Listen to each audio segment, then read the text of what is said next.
தவிக கட்சி தலைவர் விஜய் அவர்கள் ஒரு நாள் பிரச்சாரம் பண்ணா ஒரு நாள் லீவ் அப்படிதான் போயிட்டு இருந்தது. இப்போ திடீர்னு அடுத்த நாள் பிரச்சாரத்தை ஆரம்பித்திருக்காரு. ஆச்சரியமா பாக்குறாங்க, ஏன் இவர் முழு நேர அரசியல்வாதியாக உருவெடுத்துட்டாரு அப்படின்னு சொல்லி.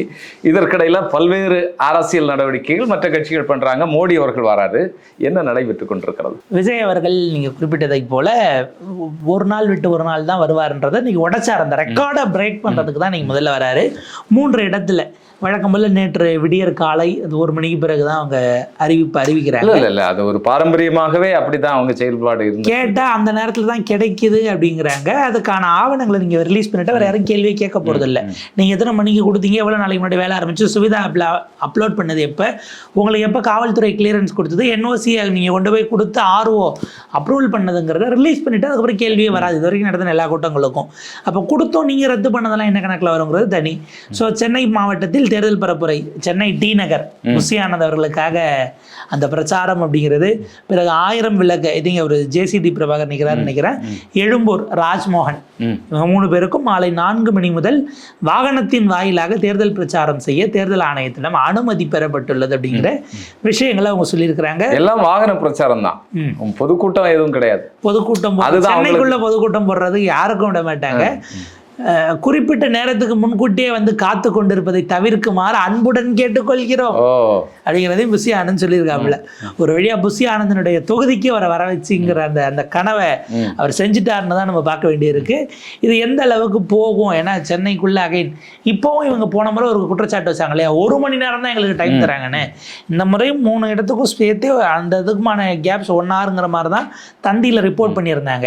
அப்போ நீங்கள் ஏன் 4 மணி நேரம் கேட்கல? 3க்கு 4 மணி நேரம்னா 12 மணி நேரம்ல வேணும். ஒருவேளை நீங்கள் மாறிட்டீங்களா? மாறினா சந்தோஷம், மக்களுக்கு தொல்லை இல்லாமல் எந்த பிரச்சனையும் இல்லாமல் இதை சிறப்பாக செஞ்சிடட்டும் அப்படிங்கிறது தான் நம்ம எதிர்பார்க்கறது. இருந்தாலும் டி நகரில் 4 மணிங்கிறது கல்லூரிகள் எல்லாம் விடக்கூடிய நேரம். அது ஒரு மாதிரியான ஹவர் தான். இல்லை, அது வியாபார முக்கியத்துவம் வாய்ந்த இடங்களாக இருக்கு. ரொம்ப கூட்டம் வரும், ரொம்ப இடைஞ்சலாக இருக்க போகுதுதா எப்படி இருக்குங்கிறத பார்க்கணும். என்ன இப்போ திமுக டி நகரில் கூட்டம் போடுறாங்கன்னா அவங்க முழு ரோட்டையும் அடைக்க மாட்டாங்க. இந்த ஒரு சைட்லேயே பாதி வரைக்கும் அடைச்சிட்டு வாகனங்கள் இருசக்கர வாகனம் போகிற அளவுக்காச்சும் வழியை விட்டு தான் ஓரளவுக்கு எடுப்பாங்கன்னு வச்சுக்கோங்களேன். அல்லது பெருமளவுக்கு அந்த டிராஃபிக் ஆகாத மாதிரி. ஏன்னா அங்கே எடப்பாடி பழனிசாமி அவர்கள் அங்கே கூட்டம் நடத்தி அன்னைக்கு நான் அந்த வழியில் இருந்தவன், நான் போன வாரத்தில் போனேன் அப்படிங்கிறதால நான் அதை சொல்கிறேன். நீங்களே சாட்சி, நானும் ஒரு சாட்சி அப்படிங்கிற வகையில் இபிஎஸ் அவர்கள் போட்டு நம்ம பார்த்துருக்குறோம். திமுக போடக்கூடியது இது எல்லாத்தையும் தாண்டி அந்த நெருக்கடிகளை நல்லபடியாக சமாளிக்கணுங்கிறதா நம்முடைய எண்ணம். என்னென்ன நெருக்கடிங்கிறத அவங்களுக்கு புரிஞ்சுக்கிட்டா சரி. அதை அவங்க படிச்சிருக்கணும். நேற்றைய கூட்டத்தில் இருந்தோ இல்லை அதுக்கு முந்தின கூட்டம், அந்த கூட்டத்தை பார்த்து அவரே கொஞ்சம் பயந்த மாதிரி தான் இருந்தது. அந்த தடுப்பை தாண்டி வராதிங்க அப்படின்னு ஆரம்பத்தில் அவர் ரெக்வஸ்ட் பண்ணி நீங்கள் வர வேண்டாம், சொன்னா கேளுங்கிற மாதிரி பேசி ஒரு அப்பீல் கொடுத்து தான் வந்தார்.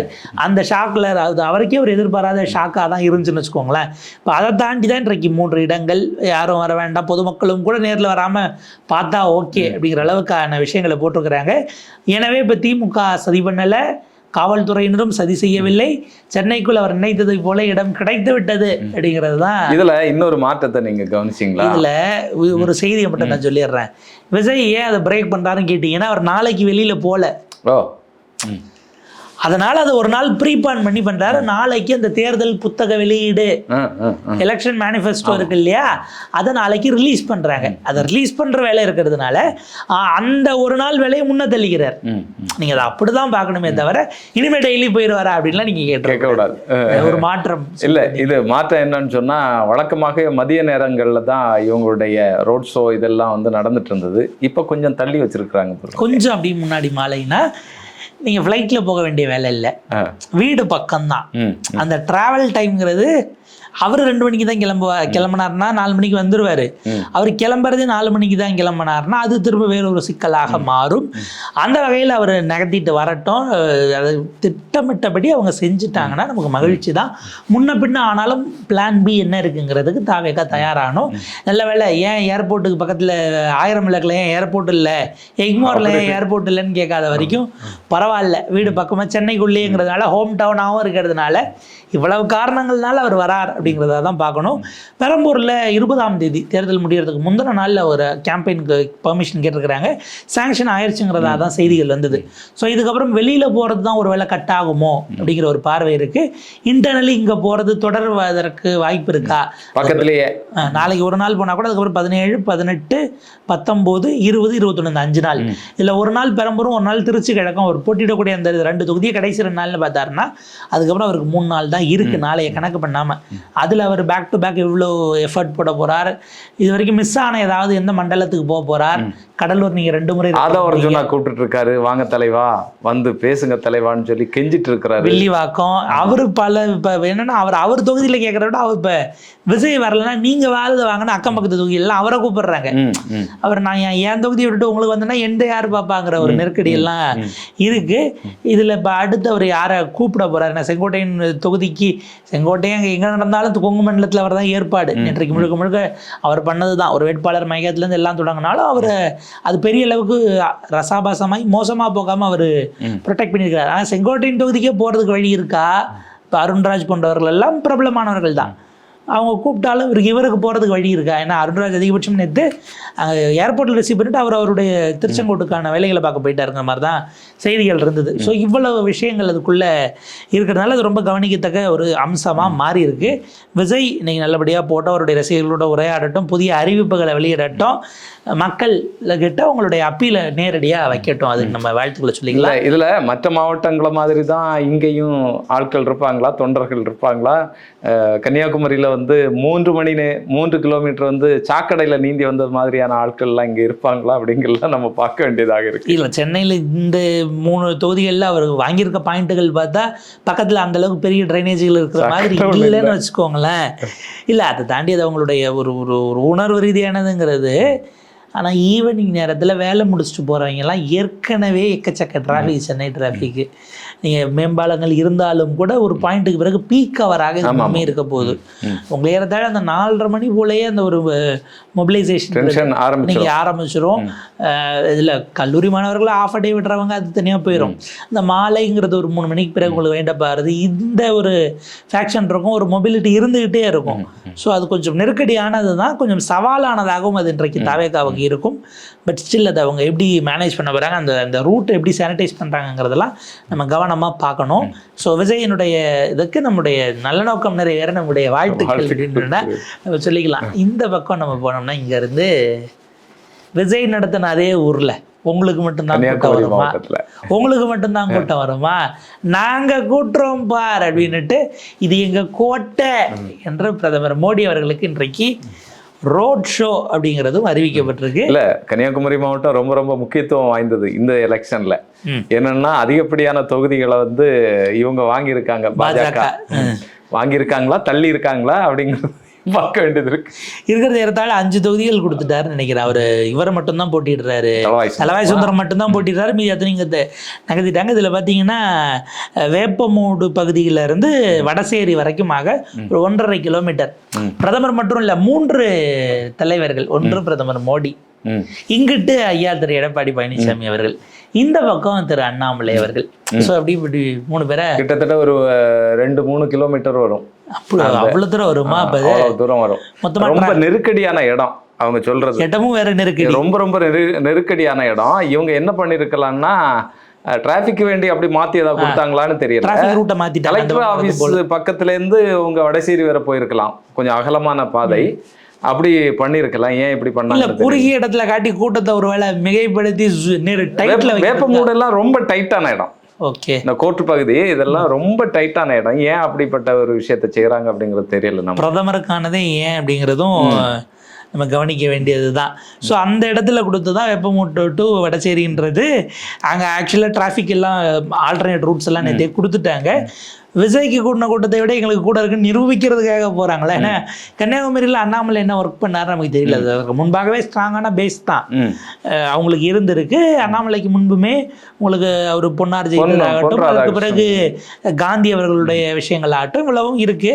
மேபி இப்போ இந்த வாகனத்தில் காந்தி அவரும் கேண்டிடேட்டுங்கிறதுனால அவரையும் நாகர்கோவில் அவரு கடந்த முறை வந்து செருப்பு போடாத வேட்பாளர், ரொம்ப எளிமையா பழகுவாரு அப்படிங்கிறத வச்சே வந்து மக்கள் ஓட்டு போட்டாங்க. மாட்டாங்க, கொடுப்போமே இல்ல அப்படிங்கிற செருப்பு போட மாட்டேன்னு அண்ணாமலைக்கு தான் நயினார் ஷூவை கொடுத்தது, அதை முடிச்சு வச்சாரே தவிர காந்தி இன்னமும் செருப்பு அணியாத வேட்பாளராகத்தான் இருக்கிறார். ஸோ விஜய் நடத்திய இந்த கூட்டத்திற்கு ஒரு போட்டி கூட்டமாக இதை நம்ம பார்க்கலாமா அப்படிங்கிற ஒரு விஷயமும் இருக்கு. இன்னொன்று, இது எங்க கோட்டைங்கிறத நிரூபிப்பதற்கு ஹைலைட் என்னன்னா, சென்னைக்குள்ள பிரதமர் நடத்துவதாக இருந்த ஒரு ரோட் ஷோ கடந்த காலத்தில் கேன்சல் ஆச்சு. அது வேறு காரணங்கள்னால டி நகரில் தான் ஆக்சுவலாக அவர் போகிறதா இருந்தது, அது கேன்சல் ஆச்சு. பட் அவங்க ஸ்ட்ராங்கான இடத்துல போய் ரோட் ஷோ நடத்துவதை விட வீக்கான இடத்துல நடத்தினா தானே அது கட்சியை வலுப்படுத்தும். அது என்ன ஸ்ட்ராட்டஜின்னு நமக்கு தெரியல. இல்ல அப்படி ஒரு விஷயம் இருக்கு. இன்னொன்னு பாத்தீங்கன்னு சொன்னா, அங்க வந்து வாய்ப்பு உள்ள பகுதிகள் இருக்கு. இப்ப குளச்சல் தொகுதியை பொறுத்தளவுல இப்ப தாவேக்கா வந்து மீனவர்களுடைய வாக்குகளை பிரிக்கிறதாக இருந்து அது பாஜகவுக்கு சாதகமாக அமையும். அப்போ அங்கே வந்து வெற்றி வாய்ப்புங்கிறது இருக்குது, இல்லைன்னு மறுக்கிறதுக்கு இல்லை. அது எப்படி ஓட்டு பிரியுது, காங்கிரஸுக்கு எப்படி ஓட்டு போகுது அப்படிங்கிறத பொறுத்து. இன்னொன்று வந்து ரொம்ப காலத்துக்கு பிறகு அங்கே வந்து கம்யூனிஸ்டுகள் வாங்கியிருக்காங்க ஒரு தொகுதி. அப்போ பத்மநாபபுரம், பத்மநாபபுரத்தில் கம்யூனிஸ்டுகள் இன்னும் பலமாகத்தான் இருக்கிறாங்களா, என்ன தொடர்ச்சியாக அவங்க நிற்கலை பார்த்தீங்களா? அப்போ அதுவும் ஒரு ரொம்ப ரொம்ப முக்கியமான இடம். இப்படி ஒரு 2-3 தொகுதிகளையாவது நம்ம வந்து மனசில் வந்து வைக்கலாம். அப்போது எப்படியாவது வெற்றிக்கனியை பறிக்கணும் அப்படிங்கிறது தான் அவர்களுடைய நோக்கமாக இருக்குது. இது அதுக்கு உதவுமாங்கிறத பார்க்கணும். அப்போ பாஜக கொடுத்த இந்த 5 தாண்டி மீதி 22 சீட்ல வெற்றி வாய்ப்பே இல்லைன்னு முடிவு பண்ணிட்டாங்களான்னு ஒரு கேள்வி வருது இல்ல. ஏன்னா 18 உதயசூரியன் எதிர்த்து அவங்க போட்டிடுறாங்க.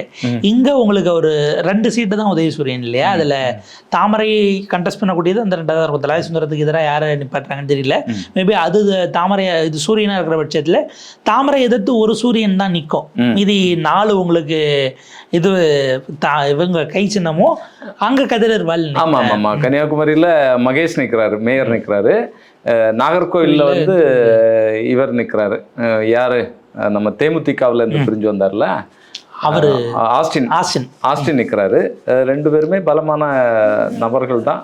ஸோ பிரதமருடைய இம்பேக்ட் கன்னியாகுமரியில் எந்த அளவுக்கு இருக்கு, காந்தி அவர்களை மீண்டும் ஒரு முறை அநேகமாக இந்த முறை அவர் ஜெயிக்கிறார் அப்படின்னா காந்தி அவர்கள் துரைமுருகனுக்கு அடுத்து மூத்தவர் அப்படிங்கிற வகையில் அவர் தான் வருவார். இப்போவே 81 வயது அவருக்கு காந்தி அவர்களுக்கு. துரைமுருகனுக்கு அடுத்து ஒரு சீனியர் எம்எல்ஏவாக ஏற்கனவே அவர் தான், இந்த முறையும் அவர் தான் அப்படிங்கிற மாதிரி இருக்கும். பார்ப்போம் இது என்ன மாதிரி எதை நோக்கி போகிறது. பிரதமர் வருகை, அவர் கேரளாவுக்கு வந்ததுக்கு ஏர்போர்ட் வழியா கோயம்புத்தூர்ல போனதே ஒரு எனர்ஜி கொடுக்கும் அப்படின்னா, இங்கேயே வந்து இன்னைக்கு ரோட் ஷோ பண்றாரு அப்படின்னும் போது அந்த கண்கவர் கலை நிகழ்ச்சிகள், விஜய்க்கு எதிராக நாங்கள் ஒன்றும் சலைச்ச ஆள் இல்லைன்னு பிரதமர் வந்து நிரூபிக்கக்கூடிய அளவுக்கு தான் விஜய்க்கு இங்க மாசு இருக்கா. அந்த இளைஞர்கள் கூட்டம் அந்த கடற்கரையில் அன்னைக்கு கூட்டின, கடற்கரைக்கு வரைக்கும் போல அன்னைக்கு கூட்டின அந்த கூட்டம்